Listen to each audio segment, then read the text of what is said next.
ito'y labanan ng mga abogado.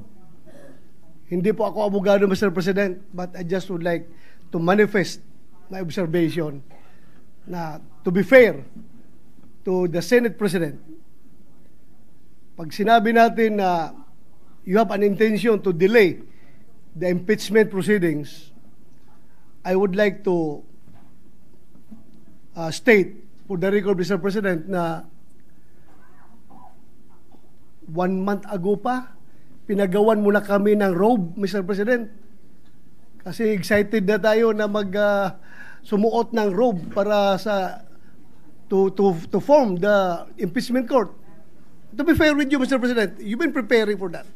And yung schedule natin na naka-schedule sa Wednesday, which is 11, if we give the ruling today, whether ano ba talagang gusto natin, today or Wednesday, I support you, Mr. President, kung anong gusto natin schedule. Sana mapag-usapan natin ngayon.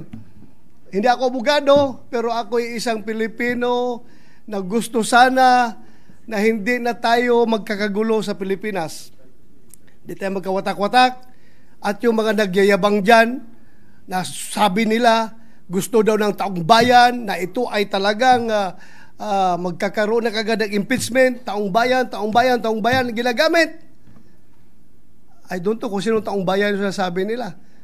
Because, alam ko, Mr. President, halos lahat ng tao ng Mindanao at ng Visayas, as I have observed during the campaign period, ang sabi sa atin is, Sir, ibubuto kita kung hindi ka magboto sa impeachment or hindi ka magboto sa conviction. Yun ang sinasabi ng taong bayan. Kaya please, do not use the term taong bayan palagi because taong bayan is hindi lang kayo. There are always two sides of the coin. Bakit ba? Wala bang value yung mga taong bayan na nagsasabi na ayaw namin ng impeachment? Gusto nila ang ibabalyo ng Senado ay yung mga tao lang na nagsasabi na forthwith kuno yung impeachment na yan. Ano, kalimutan na natin yung ibang tao na majority na nagsasabi na ayaw namin ng impeachment dahil panggugulo lang yan sa ating bansa. Lalo tayo nagiging divided. Lalo nasisira ang ating ekonomiya. Mga investors umaalis na dahil ang gulo ng Pilipinas. So yun lang po, Mr. President.